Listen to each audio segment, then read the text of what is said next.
আসসালামু আলাইকুম everyone, welcome back to my channel. বাজারে কিন্তু এখনও গাজর পাওয়া যাচ্ছে, তাই শীত শেষ হয়ে যাওয়ার আগে বানিয়ে ফেলুন মজাদার গাজরের লাড্ডু। গাজরের লাড্ডু তৈরি করার জন্য প্রথমেই গাজরগুলো সিদ্ধ করে নিব।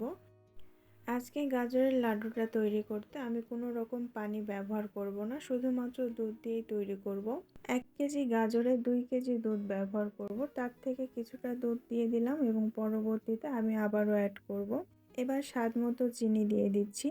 মিষ্টিটা আপনারা কেমন খেতে পছন্দ করেন সেই পরিমাণটা বুঝে চিনিটা দিয়ে দিবেন। এবার দিয়ে দিলাম একটা সাদা এলাচ, একটা তেজপাতা এবং 2 টুকরা দারুচিনি। এখন এই গাজরটা দুধের মধ্যে সিদ্ধ করে নিব, আর ঢাকনা দিয়ে ঢাকার কোনো প্রয়োজন নেই, কারণ যে পরিমাণ দুধ এখানে আছে এই দুধটা শুকিয়ে যেতে যেতে গাজরটা এমনিতেই সিদ্ধ হয়ে যাবে। তাছাড়াও ঢাকনা দিয়ে ঢেকে দিলে দুধটা পড়ে যাওয়ার সম্ভাবনা আছে, তাই আমি ঢাকনাটা এভাবেই খুলে রেখে দিব। দুধটা কিছুটা কমে যাওয়ার পর বাকি দুধটা আমি আবারও অ্যাড করে দিব। একসঙ্গে বেশি দুধ দিয়ে দিলেও দুধটা পড়ে যেতে পারে, তাই আমি অল্প অল্প করে দিব এবং কমিয়ে নিব। অনেকেই কিন্তু গাজর সিদ্ধ না করে গ্রেটার দিয়ে গ্রেট করে লাড্ডু তৈরি করেন, তবে আমার কাছে সিদ্ধ করে গাজরের লাড্ডুটা তৈরি করলে খেতে বেশি ভালো লাগে। এভাবে লাড্ডু তৈরি করলে খাওয়ার সময় স্টিকি একটা ফিল পাবেন, যেটা খেতে অনেক বেশি ভালো লাগে। কিন্তু গ্রেটার দিয়ে গ্রেট করে লাড্ডু তৈরি করলে খাওয়ার সময় কেমন একটা ভসভসে মনে হয়, যেটা আমার কাছে ভালো লাগে না। আপনারাও এভাবে বানিয়ে দেখবেন, আশা করছি আপনাদেরও ভালো লাগবে। বেশ কিছুক্ষণ সময় ধরে জাল করে নেওয়ার পর দেখতেই পাচ্ছেন দুধটা কিন্তু কমে গেছে আর গাজরটাও সিদ্ধ হয়ে গেছে। এবার চুলাটা বন্ধ করে দিব এবং গাজরগুলো ঠান্ডা হয়ে যাওয়ার পর ব্লেন্ডারে খুব ভালোভাবে ব্লেন্ড করে নিব।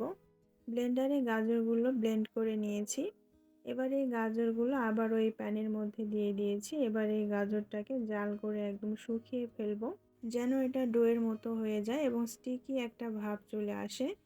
যদি পানি পানি থাকে তাহলে গাজরের লাড্ডুটা খেতে কিন্তু একদমই ভালো লাগবে না এবং লাড্ডুর শেপও দেওয়া যাবে না। এই পর্যায়ে 2 টেবিল চামচ ঘি দিয়ে দিব। ক্যামেরাটা অফ ছিল, আমি ঘিটা দিয়ে দিয়েছি। আপনারাও ঘিটা দিয়ে দিবেন। ঘিটা দিলেই কিন্তু গাজরের লাড্ডুটা খেতে বেশি ভালো লাগবে এবং ঘি দেওয়ার জন্য প্যানের মধ্যে লেগেও যাবে না। এ পর্যায়ে নাড়াচাড়া বন্ধ করা যাবে না, কন্টিনিউয়াসলি নাড়াচাড়া করতে হবে, তাছাড়া প্যানের নিচে কিন্তু লেগে যাবে।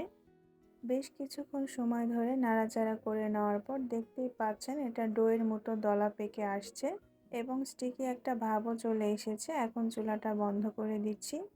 ঠান্ডা হয়ে যাওয়ার পর এবার গাজরের লাড্ডুগুলো তৈরি করে নিব। হাতের মধ্যে আমি একটু ঘি মেখে নিয়েছি, তাহলে এটা হাতের সঙ্গে আর লেগে যাবে না, খুব সহজেই লাড্ডুগুলো তৈরি করে নেওয়া যাবে।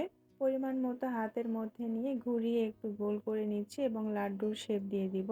এবার এই লাড্ডুটা গুঁড়া দুধের মধ্যে দিয়ে একটু গড়িয়ে নিচ্ছি। চাইলে এখানে গুঁড়া দুধের পরিবর্তে ড্রাই কোকোনাটও ইউজ করতে পারেন। এটা সম্পূর্ণই অপশনাল, চাইলে স্কিপ করতে পারেন। তবে এভাবে একটু গড়িয়ে নিলে গাজরের লাড্ডুগুলো দেখতে একটু বেশি সুন্দর লাগে। সবগুলো লাড্ডু এভাবেই তৈরি করে নিয়েছি। অনেকেই কিন্তু গাজর খেতে পছন্দ করেন না এবং বাচ্চারাও গাজর খেতে চায় না। এভাবে গাজরের লাড্ডু তৈরি করলে যে কেউ খেয়ে নেবে, এটা এতটাই মজার। আজ তাহলে এখানেই বিদায় নিচ্ছি। শীঘ্রই ফিরবো নতুন কোনো রান্নার রেসিপি নিয়ে। সেই পর্যন্ত লাইক, কমেন্ট এবং সাবস্ক্রাইব করে রেসিপি বাই আনাবের সঙ্গেই থাকবেন। নতুন ভিডিওর আপডেট পেতে পাশে থাকা বেল বাটনটি ক্লিক করে রাখবেন। দেখা হবে পরের ভিডিওতে। আল্লাহ হাফেজ।